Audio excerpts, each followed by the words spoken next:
Buongiorno, bentrovati. È sabato, è il quarto giorno delle voci dell'inchiesta, prosegue la programmazione online su adessocinema.it, proseguono gli incontri. Ieri ne abbiamo fatto uno bellissimo con i ragazzi del liceo artistico alla presenza di Luca Ragazzi. Oggi abbiamo un ospite altrettanto importante e interessante che è Mario Sesti. La prima cosa che ricordo è che c'è un film di Mario Sesti disponibile su Adesso Cinema, fa parte della programmazione del festival ed è Mondo Sexy, che è un delizioso, secondo me, lavoro di collage che va a prendere, a ripescare un genere in realtà molto noto tra gli appassionati di cinema, tra i cinefili, ma abbastanza misconosciuto tra il pubblico, diciamo, normale, chiamiamolo così, che è quello del mondo movie, genere peraltro di larga fortuna tra la fine degli anni 50 e gli anni 60, genere tra l'altro dallo statuto ambiguo interessante dal punto di vista cinematografico. Sono documentari, mondo movie, ma sono documentari, come vi dicevo, difficilmente etichettabili in senso stretto come tali, perché molto spesso giocano su ricostruzioni palesemente finte con scopo sensazionalistico. Il mondo movie è uno sguardo sul mondo che è partito dal cinema italiano, il primo film ascrivibile al filone, poi ci dirà meglio Mario, è Europa di notte di un regista importante come Blasetti, ma poi il film simbolo è Mondo Cane del 62. La fama internazionale è facilmente spiegabile anche semplicemente col fatto che un brano di Rizzo Ortolani presente nella colonna sonora, More, venne addirittura candidato agli Oscar, vinse un Grammy e fu poi reinterpretato da Frank Sinatra. Mondo Sexy cosa fa? Prende spezzoni di vari film appartenenti al filone e crea un contributo, un omaggio che ha sia un valore, direi, archeologico per l'appassionato di cinema, ma diventa poi una riflessione, direi, sull'evoluzione dello sguardo, no? Perché il cinema mondo, i film mondo sono anche una visualizzazione dello sguardo, soprattutto maschile, e noi riusciamo nella discrasia, insomma, tra 2020 e epoca passata, a cogliere anche l'evoluzione del rapporto uomo-donna, del modo in cui noi ci interagiamo con la visualizzazione del corpo femminile. Descrivere in breve l'attività di Mario Sesti è difficile perché è una personalità poliedrica, se ce n'è una. Regista, critico cinematografico, storico del cinema, ha curato festival, ha curato restauri ed è soprattutto un documentarista che ci ha regalato tante perle. Qual è la cifra del suo cinema documentario? È quella di utilizzare il cinema per parlare di cinema, quindi utilizzare il cinema come fonte e come strumento di approfondimento. La lezione di oggi sarà proprio dedicata a questo: come il cinema può occuparsi dei grandi autori, in che modo, perché il cinema diventa un testo anche di studio possibile riferito a se stesso. Io intanto ringrazio Mario Sesti per essere qui stamattina. Ricordo al pubblico che ha la possibilità di intervenire, di porre domande all'ospite semplicemente commentando, dopodiché noi visualizzeremo le domande e le rivolgeremo direttamente a Mario. Detto questo, io taccio e lascio la parola all'ospite, che ringrazio nuovamente. Allora, grazie Paolo, grazie a Pordenone, grazie a tutti coloro che avranno messo a disposizione il loro tempo e anche il loro sabato mattina per intervenire in questa lezione. Io inizierei in una maniera forse un pochino sconveniente, in maniera autobiografica, che è una cosa che in realtà credo che un critico non debba mai fare, nel senso che un critico cinematografico deve riuscire a dire io senza dirlo mai, parlando di cose di altri, però credo che in questo caso sia necessario per spiegare per quali ragioni una persona come me che ha iniziato fondamentalmente a scrivere di cinema, quindi a utilizzare la scrittura, il mezzo più tradizionale che c'è, sia poi arrivato a frequentare, forse anche un po' a specializzarsi e anche un pochino a sperimentare il modo di fare critica completamente diverso da quello tradizionale, e cioè utilizzando la lingua delle immagini, dei suoni, che è la lingua del cinema, per parlare di generi cinematografici, di grandi autori e in generale per fare per l'appunto dei discorsi sulla forma film, su chi la realizza e su come storicamente si sono realizzati.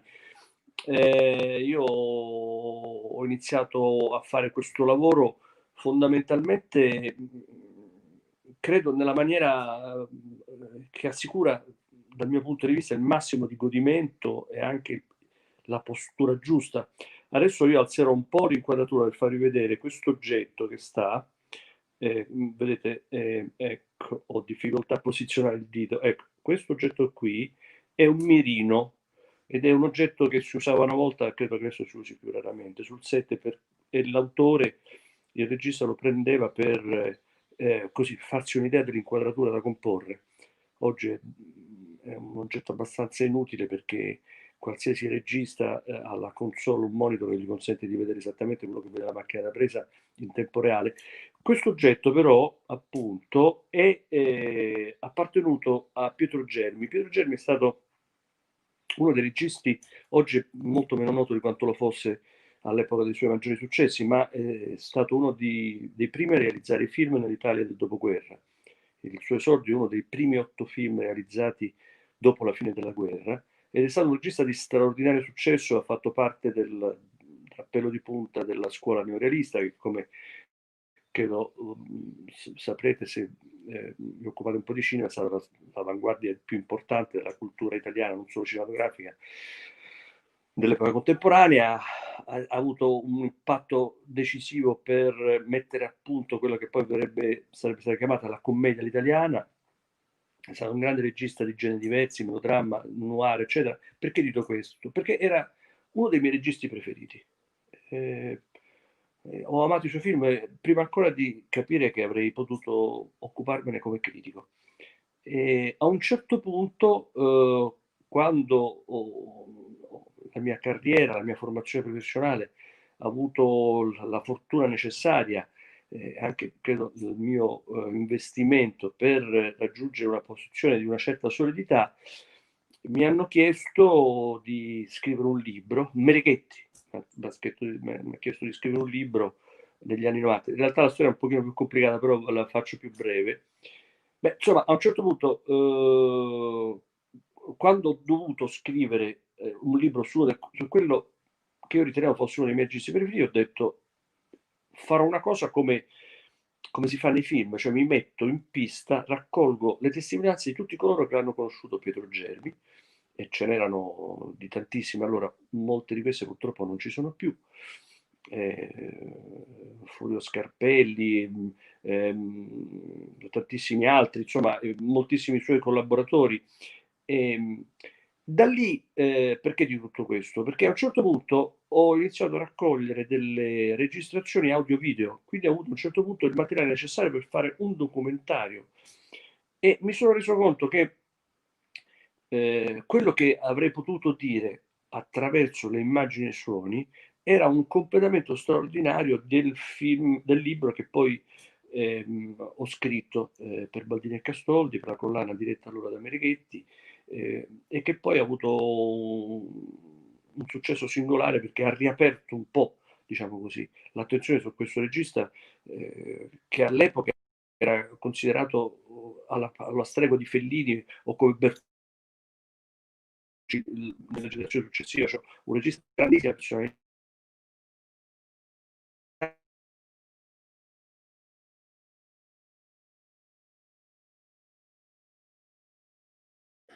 Eccomi. Da allora ho iniziato a riflettere su C'è qualche questa... problema di linea, Mario? Non ti sentiamo benissimo, ti sentiamo un po' a scatti. Dunque io sono sul wifi, come possiamo fare? Adesso è leggermente meglio, vediamo se si assesta un attimo, prova a ripartire. Ecco, allora dicevo, Ok. quell'esperienza è stata per me un'esperienza decisiva perché ho maturato, diciamo così, concretamente tra le mie mani il fatto che si potesse fare il critico attraverso la stessa lingua di cui è fatta il cinema, appunto la lingua delle immagini e dei suoni. E questo era dovuto innanzitutto a un fatto naturalmente di natura materiale, da quando esistono le nuove tecnologie, ci sono strumenti a disposizione a costi, diciamo, molto abbattuti, che consentono a chiunque o quasi di poter accedere a degli strumenti di registrazione e di edizioni. Tutti noi abbiamo, diciamo così, un software di edizione con cui adesso addirittura sul cellulare. Allora, quando ho iniziato negli anni 90 era un po' più pionieristico, ma tutti avevano un software craccato almeno a casa, su un portatile, un laptop con cui montare insieme, costruire immagini e suoni per costruire un racconto e un discorso. In realtà faccio una piccola pausa perché una delle cose che secondo me rendono bella l'attività del critico cinematografico è, come posso dire, la sua strutturale, irriducibile inferiorità nei confronti del film. Nel senso che nessun critico cinematografico potrà essere così bravo da spiegare a qualcuno e riprodurre nei confronti di qualcuno con le sue parole o con la sua scrittura tutto ciò che c'è in un film. E questo credo che non dipenda naturalmente necessariamente dal fatto che i critici cinematografici siano meno intelligenti o meno bravi dei registi, anche se molti registi sono convinti che sia così, ma dipende proprio da una specie di scarto, di differenza, di piccolo meraviglioso handicap tra le parole e le immagini, no? Anche il più brutto dei nostri filmini, se mi metto all'angolo di una strada col mio cellulare e riprendo quello che accade in un crocevia di fronte a un semaforo, conterrà inevitabilmente molte più informazioni di quelle che io potrei mettere insieme se volessi descrivere con le parole quello che succede nelle immagini. No? Anche il più brutto dei nostri filmini di comunioni o di compleanni o di feste tra amici sarà comunque più ricco, diciamo così, di vita, di immagine sicuramente, ma di movimento, di peso della realtà, ecco, ricco di realtà, direbbe Pasolini, che fa esattamente questo ragionamento quando poi deve giustificare, non giustificare, deve raccontare il suo passaggio dalla scrittura delle immagini, dalla scrittura al cinema, di qualsiasi, cioè neanche Proust saprebbe, diciamo così, scrivere con la stessa concentrazione, oppure Proust stesso metterebbe un libro per poter raccontare quello che succede in un'ora o in mezz'ora in qualsiasi contesto, in qualsiasi parte del mondo, alla presenza della natura o degli uomini o degli oggetti. Ecco. Allora, questa cosa qui però io l'ho trovata sempre molto affascinante, perché tutte le volte che un critico si pone di fronte a un film deve in qualche maniera tentare di fare questo balzo, no? Quindi di usare le parole per arrivare al film e per arrivare a raccontare quello che il film ha fatto sul suo corpo, sulla sua mente, sul suo cuore, sulle sue sensi, diciamo così, e questa traduzione, diciamo così, della lingua del cinema nella lingua delle parole è ciò che rende bella l'attività del critico, è ciò che lo rende affascinante. Quindi questo piccolo handicap ontologico proprio della natura dell'essere diverso del cinema, della lingua, delle immagini, dei suoni e delle parole, è la grazia e la maledizione del critico, è anche il luogo, l'area del suo talento, della sua intelligenza, se ne possiede una. No? Quindi non voglio, diciamo così, parlare di questa attività che poi è diventata abbastanza centrale nella mia attività di critico, quella di documentarista, perché ho scritto molti libri, ma poi a un certo punto ho fatto molti documentari. Ho fatto documentari su autori che ho amato profondamente. Ho fatto documentari come vi raccontavo, ho iniziato con Germi, un film che poi è stato a Locarno. Ho fatto un documentario insieme agli amici di Pordenone su Fellini, che ha avuto una straordinaria fortuna su 8,5. Se voi comprate 8,5 in DVD in Australia, in Russia, in Olanda, anche in America, la più grande casa di distribuzione del mondo, Criterium, insieme a 8 e mezzo c'è questo documentario che ho fatto, che però appunto si chiama L'ultima sequenza, è un documentario che avrebbe tranquillamente potuto essere un libro o uno studio su uno storico, perché io, grazie anche agli amici di Pordenone, ci siamo imbattuti nelle fotografie di una sequenza che non era nel film ed era il suo finale, e capite bene che il finale di 8 e mezzo, essendo 8 e mezzo uno dei film più importanti della storia del cinema italiano del dopoguerra, era un po' come trovare, diciamo così, un capitolo inedito, il finale, non dico dei Promessi Sposi, ma insomma, diciamo di un grande autore del Novecento che avrebbe potuto essere, non so, appunto, Svevo, ecco, non so, una cosa del genere. E abbiamo ricostruito, e anche lì ho fatto un'inchiesta giornalistica, ho fatto parlare tutte le persone che avevano davvero lavorato in quella sequenza. Anche qui purtroppo molte di queste non ci sono più perché il tempo passa. E questa cosa qui ha avuto una straordinaria fortuna, ha avuto la fortuna e il privilegio di essere selezionato al più importante festival del mondo, quello di Cannes. Subito dopo il passaggio a Cannes è stato venduto in una decina di paesi all'estero, è passato più volte in televisione in vari paesi, cioè, insomma, adesso, però ecco, quello che voglio dirvi, la mia attività di regista è stata finora totalmente al servizio della mia attività di critico. Anzi, per certi versi, la cosa che più mi attirava nella possibilità di diventare un critico che lavorava con le immagini e suoni e quindi attraverso nel genere documentario era non tanto il fatto che attraverso le immagini e suoni io credessi o mi illudessi di essere un critico, di diventare un critico migliore, ma la forza stava proprio nel fatto che la passione per il cinema, non vorrei darvi un'immagine troppo romantica, no? Però nel critico c'è quest'idea che se volete anche un po' infantile, di amare così tanto i film. Diceva Truffaut che la presunzione del critico è di sapere su un film più di quanto ne sa il suo autore, no? Un bravo critico, che insomma è una bella presunzione, no? Ecco, io ho avuto l'impressione che lo strumento cinema per parlare del cinema in qualche modo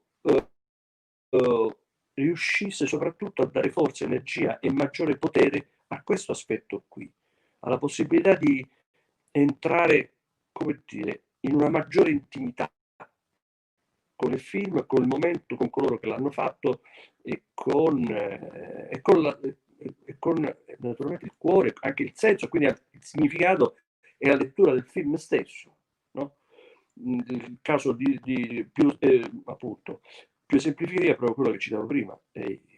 Un finale diverso, scoprire un finale diverso di 8 e mezzo dava un senso al rapporto di Fellini con quel film, un senso più intenso, più toccante anche, più complesso e quindi anche un'interpretazione.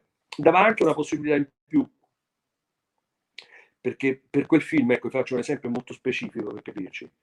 A un certo punto in quel film io ho, diciamo,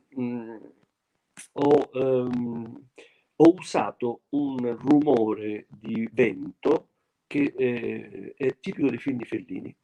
Ci sono persone che ritengono che Fellini, tra cui per esempio Giuseppe Tornatore, che Fellini abbia usato lo stesso suono di vento, diciamo, tra i primi film e Satirico, per capirci più o meno, quindi alla fine degli anni 60.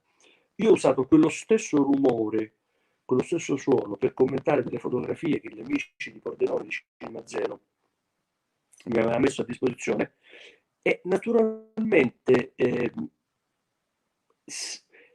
grazie a questo effetto le immagini si caricavano di una forza, di uno spirito, di un piccolo fantasma felliniano che diceva molto sul cinema di Fellini, per esempio. No? Il cinema di Fellini viene ritenuto un cinema innanzitutto di immagini, no? Un cinema visionario. Invece, grazie a quel documentario, io innanzitutto come critico ho capito qual è l'importanza dei suoni nei film di Fellini. E quindi da questo punto di vista il lavoro, diciamo così, attraverso il cinema mi è servito come strumento in più per la mia attività di critico, per capire io e quindi condividere con altri quello che credevo di aver capito, appunto saperne un po' di più sui film, saperne almeno quanto se non di più, no? Il segreto dei film, e poi la forza del critico è anche questa forza un po', questa spinta anche qua un po' se volete infantile, questa presunzione un po' narcisista, poi di aver capito qualcosa di così importante, così bello e così interessante, che uno ha la sensazione che debba essere condiviso con un numero di maggiore di persone possibili. Da questo punto di vista, e questo diciamo forse è il secondo passaggio altrettanto necessario, fare critica con i film significa evidentemente avere accesso anche a un bacino di comunicazione di udienza maggiore di quello dell'editoria cinematografica.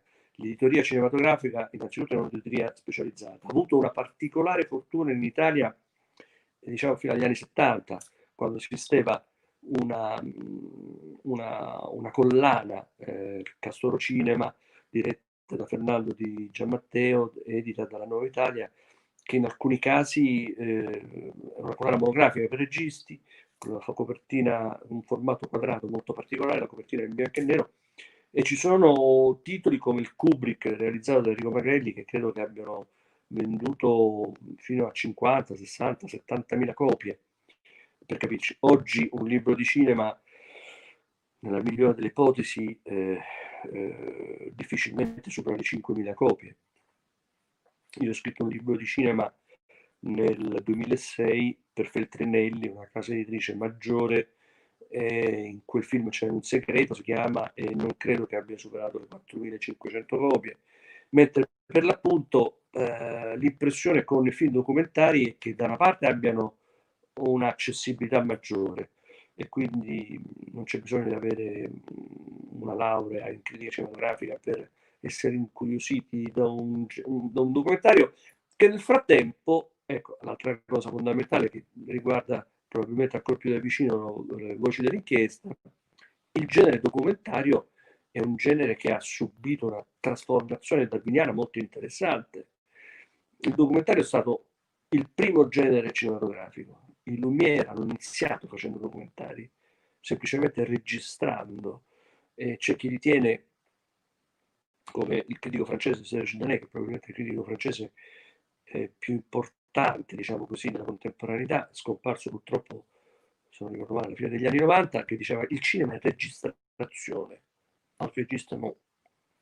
È registrazione, cioè è quello che facevano i Lumière, è mettere la macchina da presa di fronte a qualcosa, il mondo, e scoprire non solo che l'occhio della macchina da presa ti dà più di quello che i tuoi occhi ti danno, no? Ma che quello che hai registrato ha un carattere unico e ripetibile. E i registi della Nouvelle Vague, anche quando facevano finzione, come Rivette, dicevano ogni vero film, ogni grande film è un documentario girato sul set. Nel frattempo, negli ultimi 20 anni, nonostante il documentario abbia sempre avuto un'esistenza un po' vicaria, un po' minore, sempre un genere, diciamo, in cui si attribuivano fondamentalmente delle finalità o informative o scientifiche, poi però invece grazie soprattutto un po' alle nuove tecnologie che hanno trasformato tutti noi in documentaristi, tutti noi possiamo uscire con il nostro iPhone e iniziare a girare dei documentari.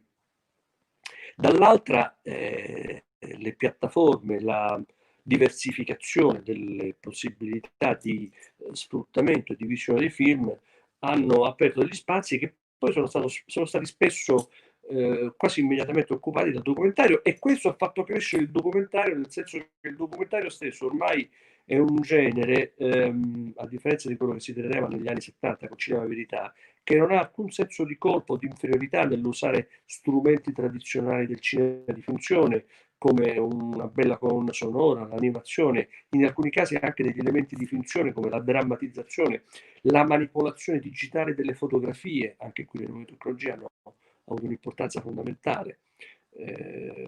Un lavoro, diciamo così, di natura estetica sulle immagini, sulla loro manipolazione, che per certi versi il documentario insomma, può agire con anche maggiore libertà e spettacolarità del cinema cosiddetto di serie A, di finzione. Questa è la ragione per cui il contesto in cui io stesso mi sono trovato a fare a iniziare a percorrere questa strada, che poi ha avuto evidentemente un suo perché, visto che sono riuscito a farne una decina, poco più, e proprio possibilità materiali e anche l'idea per l'appunto che la critica cinematografica, da una parte gli spazi tradizionali si sono straordinariamente ridotti. Una volta lo spazio del critico era una rubrica sul Corriere della Sera, su Repubblica, sui quotidiani, no? Ed era fondamentalmente modellata sull'idea, diciamo, più antica del critico teatrale.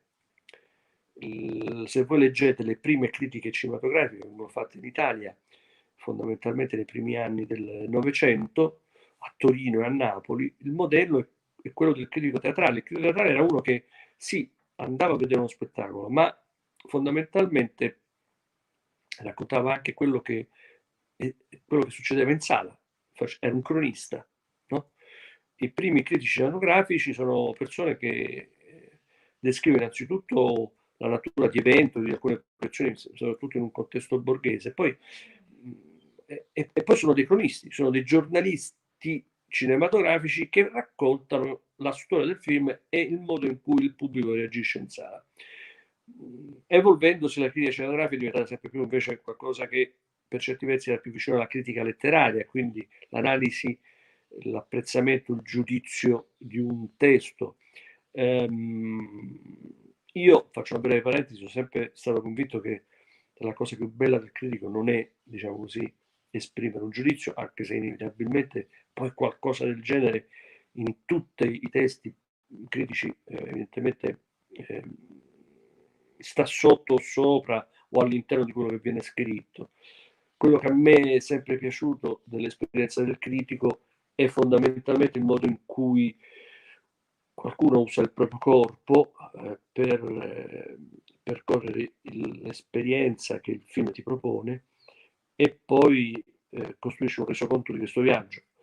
È come se il film scrivesse qualcosa su di te, sulla tua sensibilità, sul tuo, diciamo così, diagramma neuronico, e poi il bravo critico fosse quello capace di trasformare tutto questo in un resoconto scritto, in un racconto.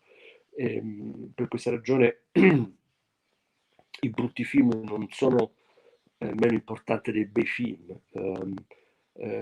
Secondo me il cinema è uno dei pochi posti in cui, forse l'unico, è anche bello annoiarsi. Ci sono dei film noiosi, o meglio, anche i più bei film hanno dei momenti in cui allentano la presa, e il momento in cui la corrente dei nostri pensieri è la meglio, iniziamo a pensare alle cose nostre, eccetera, e a quel punto però poi ritorniamo di nuovo nel film, no? Ed è un po' come quando guidiamo, è l'esperienza della cosiddetta reverie, del sogno a occhi aperti, no?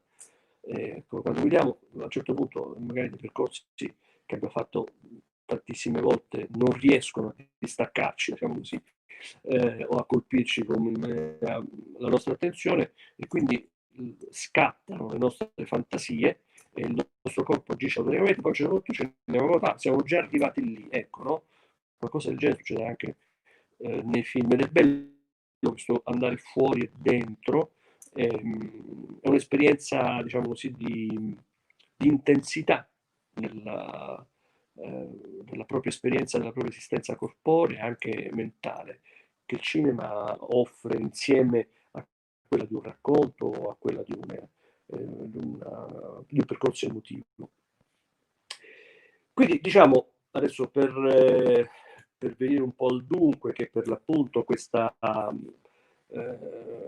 film che Pordenone ha selezionato tra gli oggetti da far vedere nel suo programma, e che è stato la festa del cinema scusate, la mostra del cinema di Venezia, nella sezione le giornate degli autori. Il film è costituito per l'appunto di materiali che mi sono stati offerti da un produttore che li aveva ereditati a sua volta dalla generazione precedente di produttori che li aveva realizzati e che sono completamente sconosciuti.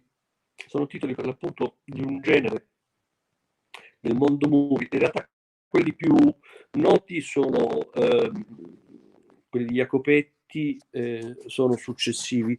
Questo genere, per l'appunto, come ha detto Paolo, è stato iniziato da Blasetti, che è un regista molto importante della storia cinema italiana, per scopi squisitamente commerciali, come dirà lui stesso, una specie di Macedonia di riprese di film di spettacoli licenziosi, soprattutto spogliarelli, soprattutto realizzati a Parigi. E quindi sono una specie di film compilation, non hanno neanche l'ambizione di avere una storia autonoma, originale, né tantomeno di raccontare di qualcosa di mai visto. La cosa che mi interessava era, da una parte, appunto, come dire, la libido critica, film che nessuno conosceva, che nessuno aveva, cioè che non si trovano, ormai diciamo è difficile che ci siano dei film di cui non esiste una copia da piratare o da acquistare, che non si trovano online. Questi film non si trova nulla, fondamentalmente. Erano film che hanno avuto un grande successo tra il 60, il 62 e il 63, è un genere che in questa forma, cioè quella dei film dedicati alla ripresa di spettacoli in giro per il mondo, che erano fondamentalmente appunto spettacoli tipo spoilerelli, oppure in alcuni casi musicali, oppure degli sketch comici più raramente, o a volte erano addirittura riprodotti artificiosamente in Italia come se si svolgessero in grandi capitali straniere. È un cinema anche che ha la sua ragione proprio in quest'idea, che però è profondamente cinematografica. No? Il cinema all'inizio è stato la più grande forma di turismo per chi non se lo potesse permettere. I Lumière addestrano una prima squadra di operatori che come apostoli vanno in giro per il mondo a riprendere tutti gli angoli più lontani dove soprattutto le persone che non appartenevano alla borghesia non avrebbero mai potuto raggiungere. E quindi un occhio che si sposta, diciamo così, per procura, un turismo per procura che fa sognare tutti quelli che non avrebbero mai potuto permettersi di fare il turista. No? Qualcosa del genere c'è anche in questi film. Dovete immaginare questo paese per l'appunto all'uscita della guerra, quindi alla fine degli anni 50, all'inizio del miracolo economico che trasforma profondamente l'Italia da una nazione contadina in una delle grandi potenze industriali, e una massa sconfinata di persone che quindi accede, una volta che sono state soddisfatte le primarie, cioè la possibilità di vestirsi, di nutrirsi, di avere una vita decente, di mettere su famiglia, e il desiderio a questo punto, diciamo, è un po' in libera uscita. Un paese poi profondamente condizionato da standard di educazione religiosa molto severi, molto conservatori, cui viene offerto per la prima volta la libertà di esplorare il corpo femminile nella sua nudità, diciamo così, no? Che questa fosse la valvola di sfogo dimostra il fatto che hanno un successo straordinario. Questi film, come racconta uno dei produttori ancora in vita, che io ho intervistato, costavano anche 20, 30, forse 40 milioni e potranno arrivare anche a incassarne 400. Quindi coloro che si sono dedicati a questa impresa hanno anche accumulato dei capitali che li ha resi benestanti e ricchi per la propria intera esistenza, no? Quello che si poteva fare una volta col cinema e col desiderio in Italia.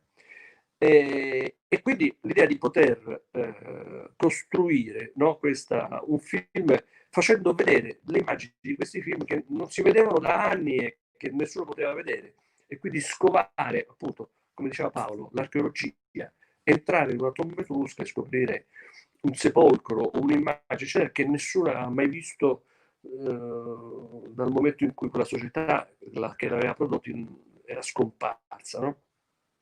E questa è la prima vis, la prima libido critica. Poi c'è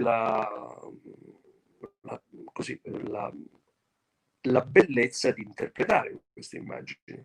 Oggi queste immagini ci offrono la sovrapposizione, il condizionamento, l'imprinting di stereotipi sessuali per noi inaccettabili, l'inermità del corpo femminile, una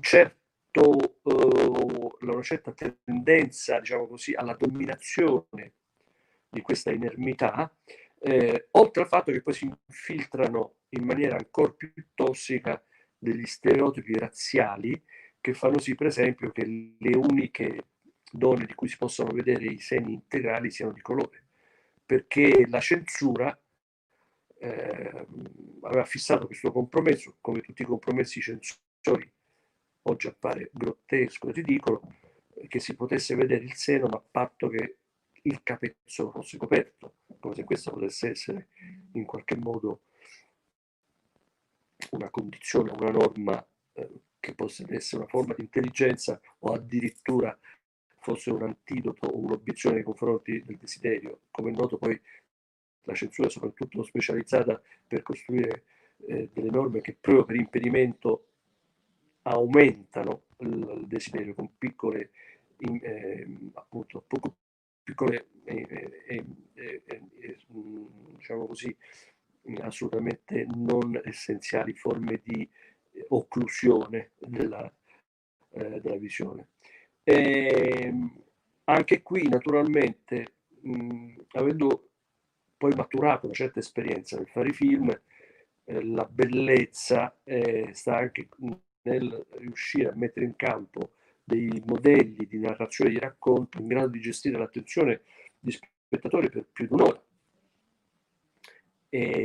Ma questo vale anche per qualsiasi forma di scrittura.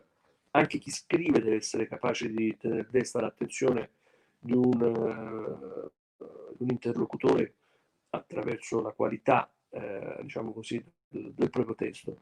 E da questo punto di vista non c'è grandissima differenza tra fare il critico con le parole e il critico con le immagini e i suoni. L'altro grande piacere, l'altro anche piccolo grande godimento è che naturalmente però uno pasticcia un po' con il cinema, no? Quindi oltre a tutti i problemi di natura materiale e produttiva, quindi i soldi necessari per le lavorazioni, trovare un produttore, rimediare le tecnologie e le persone che ti consentano di realizzare, no? Avere una grande differenza tra fare il critico, diciamo così, in maniera tradizionale, che uno si mette di fronte al proprio computer, una volta di fronte alla macchina da scrivere. Io appartengo a quella generazione che ha vissuto questa transizione, non siamo ormai più tantissimi. La macchina per scrivere si dice macchina per scrivere. Quando io scrivevo sull'Espresso, se scrivo macchina da scrivere, mi correggevano, macchina per scrivere a computer. Sono completamente da solo.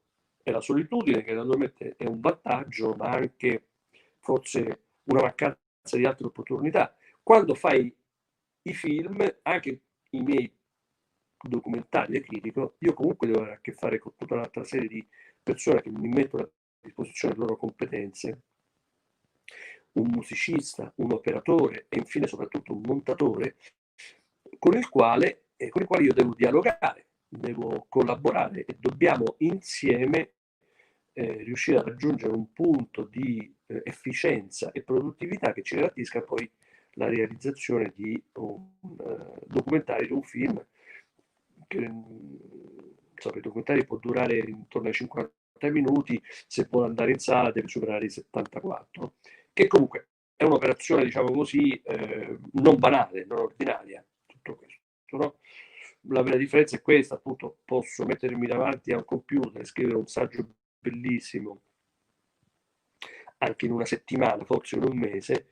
Per fare un film devo mettermi, diciamo così, all'interno di un percorso industriale, produttivo e creativo che raramente, diciamo così, può durare tempi così brevi, anzi quasi mai, insomma, nella mia esperienza anche per ragioni che non attengono necessariamente alla mia disponibilità o alle disponibilità di coloro che accettano di fare insieme a me questo lavoro, una cosa del genere può durare anche un anno. E questa è la vera differenza, che uno si mette diciamo così, all'inizio di uno sforzo, di un'impresa di cui vedrà l'esito solo molte settimane dopo, da questo punto di vista. Però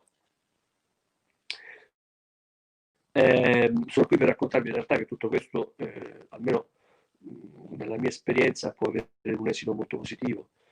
Questo film che vedete ha girato in diversi posti, è stato un festival importante come Venezia, ha ricevuto diverse recensioni, insomma, se aveva qualcosa da dire ha trovato qualcuno disposto ad ascoltarlo, diciamo così, no? Mentre ormai purtroppo i libri di cinema hanno una circolazione che raramente oltrepassa i limiti che sono molto, insomma, di aree molto limitate, per certi versi non esaltanti, che sono quelli della comunità accademica e quindi della ricerca scientifica, e quindi con un uso anche della critica e della letteratura di cinema sicuramente notevoli e anche scientificamente per l'appunto importanti. Ma quello di cui parlo io è qualcosa che ha a che vedere con una capacità e anche un desiderio, anche un'intensità di esperienza che un po' eccedono, diciamo così, la tesi universitaria o anche il saggio, diciamo così, scientifico. Cioè, io credo che il film di cui stiamo parlando, Mondo Sexy, abbia una sua importanza, nel senso che secondo me il mio lavoro di critico è stato anche un lavoro di storico, cioè ho trovato dei documenti, li ho analizzati, li ho messi a disposizione e ho fatto un ragionamento, un'interpretazione sia in rapporto al periodo in cui sono stati fatti, sia rispetto alla distanza che ci separa da questi film, che tra l'altro è anche una delle cose più interessanti che ho scoperto, no? Tutti questi film parlano di corpi femminili con uno sguardo in cui il sospetto dell'abuso dell'egemonia patriarcale maschile a volte è molto forte, a volte è così visibile da essere per l'appunto neanche più odioso, ma semplicemente ridicolo, diciamo così. Però che cosa succede? Succede anche che questi corpi femminili che appartengono a un'era in cui non esisteva, diciamo così, l'ossessione transumanistica, come viene chiamata oggi, di tecnologie che trasformano il corpo, no?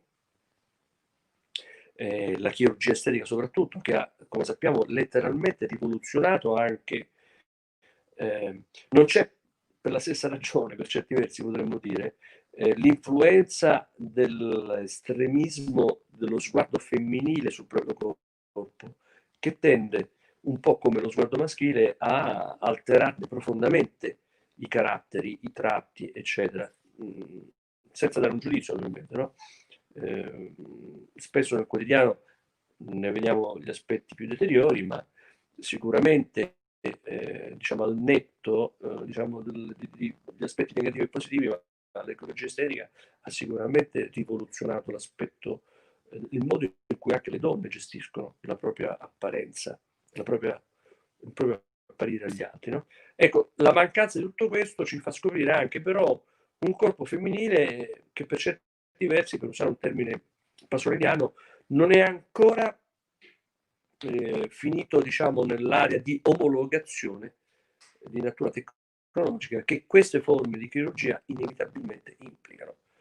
E quindi nel saldo di ciò che credo abbiamo guadagnato, e quindi, come dire, una consapevolezza di quali limiti e di quali implicite condizionamenti appunto l'egemonia dello sguardo maschile implicasse anche nella rappresentazione immaginaria delle donne, del rapporto che lo sguardo tra i loro sessi, i due sessi si scambiano, ed è di ciò che abbiamo perso anche, e quindi anche una grande diversità dei corpi femminili, che questi film, nella loro assoluta ingenuità, nella loro anche scoperta, diciamo, mercificazione, e quindi anche nel loro frettoloso trasformare il desiderio e l'ansia di godimento in una forma di box office, e quindi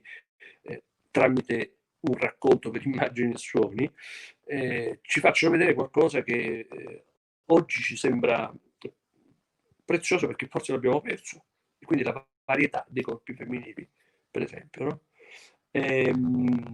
Un'altra cosa, ecco, che forse è la più profonda di tutte, dopodiché credo di potermi fermare, un'altra cosa che credo che sia più importante di tutte è anche che, proprio per questa ragione che dicevo, fare critica in questo modo, utilizzando il cinema, parlare del cinema, ti mette in realtà in condizione di capire questa cosa qui, che è una cosa, per esempio, della quale ho avuto la fortuna di parlare molto spesso con Bernardo Bertolucci, al quale ho dedicato un altro film, che ho avuto anch'esso la fortuna di andare a Cannes, e anche questo mi piace, mi piace in generale della critica, ma anche della critica fatta in questa maniera, la possibilità di, come dicevano i Cahiers du Cinéma, di fare critica senza pregiudizi sulla serie A e la serie Z, no? Bertolucci è forse l'autore degli autori. Il film di cui sto parlando, Mondo Sexy, è un film completamente senza autori, però e questo è il punto su cui vorrei chiudere, che credo sia un punto importante, che ho capito in maniera molto nitida, molto precisa, no? Ci sono film che dicono cose importanti. I film innanzitutto dicono delle cose anche quando qualcuno non vuole dire niente, questo si dice molto chiaro nel film. Questi film non volevano avere un messaggio, e invece ne hanno oggi ai nostri occhi uno molto preciso, che un po' naturalmente ci mette in imbarazzo, però i film parlano in maniera molto precisa anche quando chi li fa non ha quasi niente da dire, paradossalmente. E poi anche come in realtà, appunto, quello che dicevo prima, l'effetto Lumière, no? Come l'occhio della macchina da presa abbia la capacità di dire cose e di catturare come una rete invisibile, una specie di carta moschicida, di prendere delle cose e di trattenerle, di cui ci rendiamo conto solo dopo che le abbiamo viste in un'inquadratura. In un momento, quello che io amo di più di questo film, Mondo Sexy, ci sono due momenti che sono un po' l'alfa e l'omega, diciamo così, dello sguardo, del dominio dello sguardo maschile nell'immaginario cinematografico. Uno è questa tendenza per l'appunto al dominio, al raggruppamento, alla recinzione, quindi in qualche maniera alla prigionia in cui tenere, diciamo così, i corpi femminili. L'altra invece è lo stupore, l'amore e l'ansia di bellezza che lo sguardo maschile è capace di nutrire nei confronti della nudità delle donne, che è probabilmente una delle sensazioni più originali, più antiche, più forti, che tutti noi nel diventare noi stessi abbiamo inevitabilmente attraversato. Ecco, queste sono cose, ecco, e mi chiudo, che io ho capito facendo questi film, perché poi la forza anche del cinema, non solo di chi fa la critica, cioè in generale, è anche la bellezza di scoprire che il cinema è uno strumento che ti consente di esplorare, di conoscere meglio te stesso e tutto ciò che ti circonda, no? E che questo ti dà anche una profondità, diciamo così, di presa sulle cose, che probabilmente sono un prolungamento efficiente e sorprendente del tuo sistema nervoso.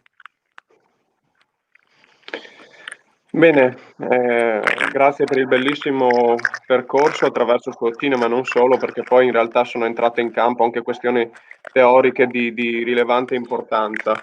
Tra l'altro questa tua riscoperta o riproposizione del mondo movie ci dice anche definitivamente che non abbiamo a che fare con un genere ingenuo, assolutamente. La riscoperta è meritoria perché vorrei ricordare che il genere era talmente poco ingenuo da produrre al suo interno la sua stessa critica. Io ricordo un film bellissimo del 1967 che è L'occhio selvaggio di Paolo Cavara, che era a sua volta uno degli inventori del genere, che è una smentita proprio dello statuto veritativo, pseudo-veritativo dello stesso genere. Per cui, insomma, è un campo che ha anche la forza di decostruirsi dall'interno e andrebbe sicuramente riscoperto, anche perché, nonostante le falsificazioni, eccetera, è comunque una documentazione antropologica dello sguardo dell'uomo italiano sostanzialmente tra anni 50 e 60.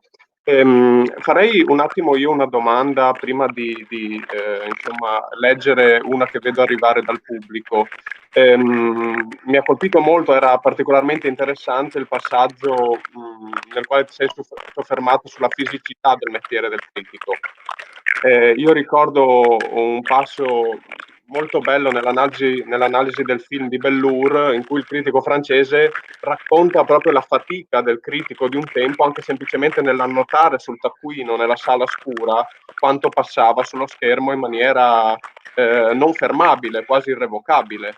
Diciamo che da questo punto di vista la scoperta semplicemente della pausa, del fast forward, è stato un passo avanti clamoroso per il mestiere del critico. Io parlavo qualche anno fa con Carlo Gabershek, che è il maggiore esperto mondiale di location cinematografiche, e lui mi diceva: se io non avessi banalmente la pausa, non avrei mai potuto riconoscere quella tale montagna nella Monument Valley in un film di John Ford. Paradossalmente, al giorno d'oggi c'è quindi un accesso totale all'opera cinematografica. Possiamo andare avanti e indietro, possiamo fermarci, soffermarci, eccetera. Però paradossalmente questa attenzione maggiorata ha prodotto, come tu dicevi bene, un calo dell'attenzione critica e un calo anche della qualità della produzione critica. Quindi che cosa ne resta al giorno d'oggi del mestiere, anche fisico, come giustamente dicevi, del critico, e cosa ne sarà in futuro? In questa paradossale amplissima disponibilità e contestuale poca qualità dell'approccio, mancanza anche di testi importanti come c'erano un tempo. Questa è una questione, diciamo così, che non credo che riguardi solo i film, no? In qualche maniera alla totale accessibilità e disponibilità online pone delle problematiche enormi per quella che potremmo chiamare una sorta di sceneggiatura psichica del desiderio. Il desiderio ha bisogno strutturalmente di una distanza dal proprio oggetto, di forme di irreperibilità, ha bisogno del tempo di desiderare e quindi anche di tempi diversi dalla immediatezza delle tecnologie, no? che ci offrono. Insomma, uno degli scoperti più sconcertanti della mia generazione era che dopo essere vissuti, io all'epoca scrissi anche un saggio su questo per Cinecritica, dopo aver vissuto per anni nella frustrazione che per l'appunto non avendo l'accessibilità dell'oggetto film bisognava fare delle cose incredibili.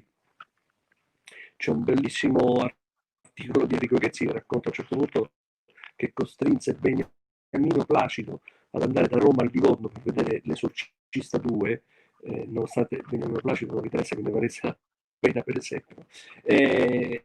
Oppure, non so, per vedere alcuni film muti italiani bisognava andare, non so, in Belgio, no? O in Olanda, ecco.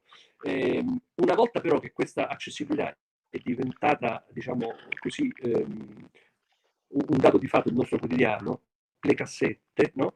Uno prendeva le cassette e poi non le vedeva, cioè rimanevano sugli scaffali, no? Però questo, anche dal punto di vista sconcertante, dice molto del nostro desiderio, no? Il fatto di avere qualcosa e di non esercitarlo, ma semplicemente di poterlo fare, no? Diventava in qualche maniera un piccolo feticcio da questo punto di vista. Io, ecco, appunto, diciamo, anche qui c'è sempre un saldo controverso tra il dare e l'avere, no? Le nuove tecnologie ci hanno posto in questa situazione di impoverimento del desiderio, diciamo, no? dall'altra però ci forniscono una straordinaria intimità con la pelle del film. Quello che io posso fare adesso, avendo quello che ho potuto fare io con questi film, no? Di poterli passare, ripassare, diciamo così, scomporre, ricomporre, giocare con le loro immagini attraverso anche la manipolabilità infinita che il digitale dà delle immagini, significa anche stabilire un livello di prossimità con il progetto che nessuno studioso ha mai avuto. Quindi dal mio punto di vista c'è sempre un saldo che non dico che sia sempre pari, perché non è così, no? Però la possibilità, per non parlare per esempio del fatto,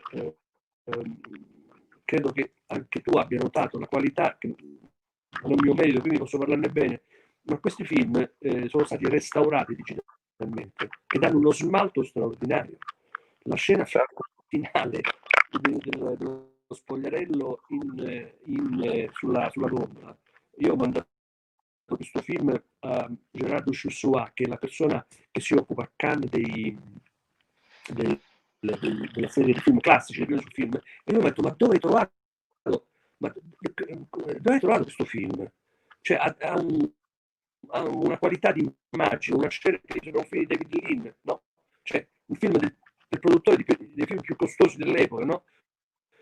Questo è anche un effetto delle tecnologie.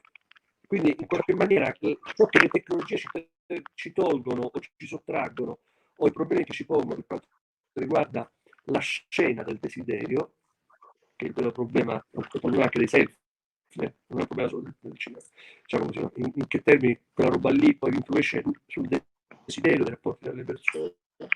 E quanto invece attraverso le nuove tecnologie siamo in grado di farli vivere, di ridargli vita invece, e quanto possiamo entrare, appunto, uso questo termine che è un po' ambiguo, cioè entrare in intimità con il cinema, no? Con questi film.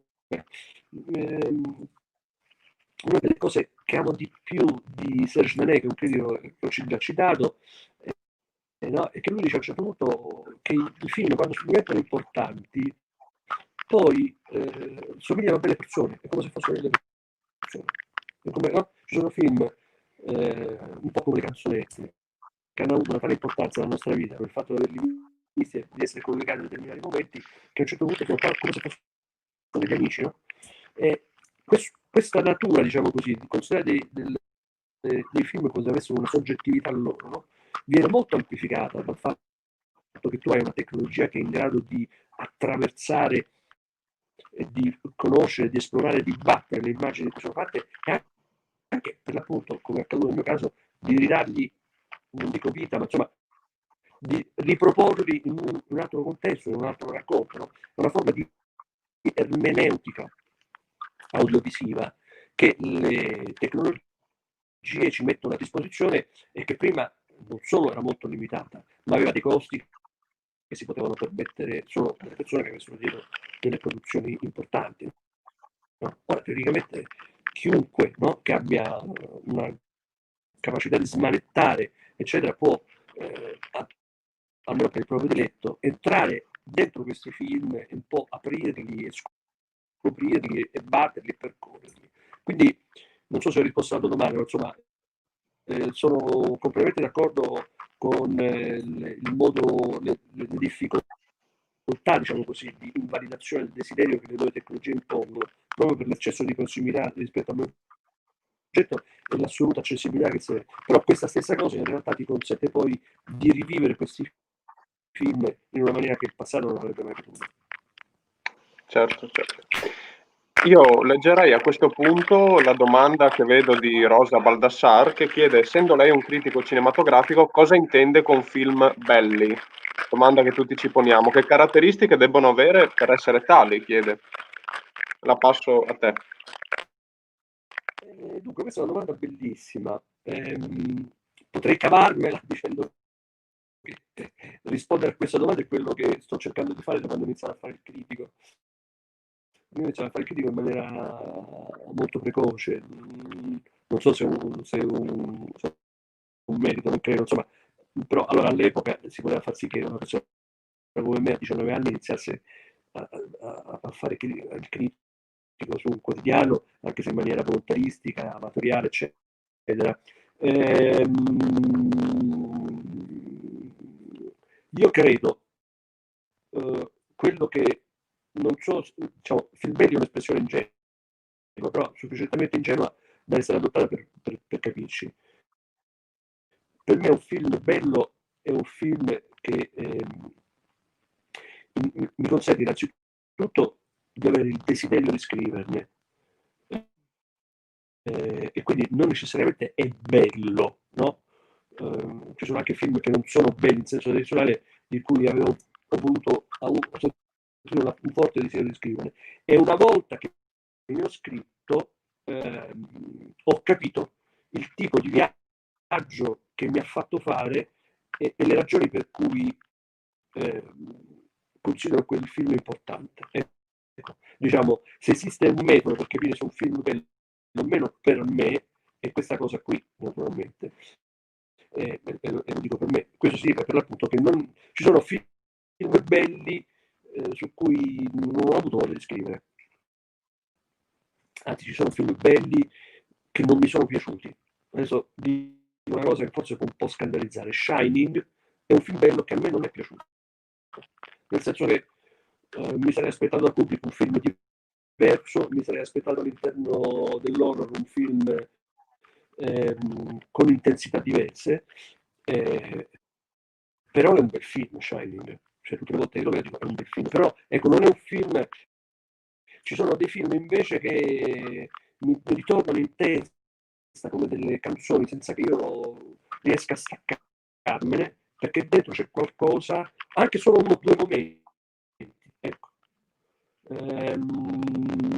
Anche solo uno o due momenti, forse la cosa più giusta è questa, ci sono dei film che non sono né belli né brutti, oppure sono brutti oppure sono bellissimi, però hanno dentro almeno un paio di momenti su cui non sono riuscito a non ritornare per tanto tempo, e capirne il perché per me è stato importante, da questo punto di vista.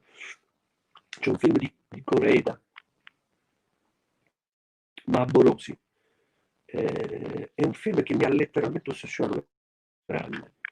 La prima volta che l'ho visto mi ha molto colpito, e poi ho passato anni a cercare delle persone con cui farglielo vedere e capire perché, no? Forse c'era una parte di me che non voleva neanche capirlo, perché volevo che il mistero restasse tale perché la sua intensità non diminuisse in qualche modo, no? È qualcosa di più di un bel, però quel film mi fa fare tutta una serie di cose, mi fa sfiorare delle robe che riguardano a volte delle cose anche autobiografiche, e naturalmente trattando un film che bordeggia sin dall'inizio l'idea della morte, cioè, sicuramente c'è qualcosa che poi evidentemente riguarda un po' tutti, almeno che non ci sia qualcuno che si tenga immortale, no? Però ecco, allora, diciamo, per me quel film è qualcosa che va al di là del fatto che abbia una bella fotografia, una bella sceneggiatura e dei bravi interpreti. Quello che più importa però, per concludere la domanda in maniera meno ambigua, è il tipo di percorso, di viaggio che grazie a quel film io ho fatto. E la cosa più importante, che amo molto, la cosa che amo di più nella critica, è che io lo capisco quando ne scrivo.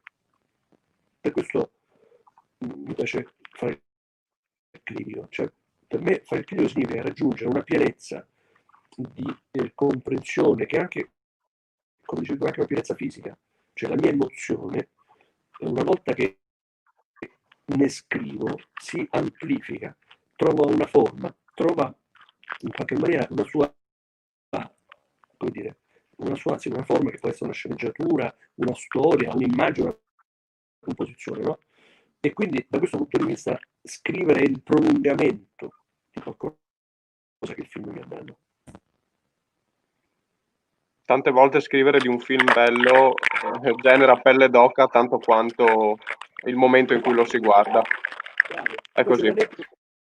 Bellissimo, di uno sciopero del New York Times in cui c'era una assemblea di redazione e bisognava decidere se scioperare significava non scrivere oppure scrivere, e un giornalista del New York Times disse: ma se io non scrivo, come faccio a capire cosa penso? Ecco, questa cosa qui dice delle cose importanti sulla critica, secondo me. Assolutamente. Allora, io ringrazio nuovamente Mario anche per queste risposte bellissime e interessantissime. Sono le 10:37, per cui siamo costretti a chiudere in questo momento. Io però, prima di salutarvi, vi ricordo che i film delle voci dell'inchiesta continuano ad essere disponibili, anche Mondo Sexy, sul portale adessocinema.it. Non c'è soltanto la possibilità di guardarli, ma c'è, direi, l'obbligo poi di esprimere la propria preferenza. Troverete in un banner in alto sulla pagina il link che vi porterà al sondaggio nel quale potrete votare, dare una valutazione, appunto esercitare il mestiere di critici rispetto ai film che proponiamo quest'anno. Io ringrazio ancora una volta Mario, saluto tutti voi, vi ringrazio per l'attenzione e ci vediamo purtroppo non fisicamente ma virtualmente con il punto fermo del cinema di qualità.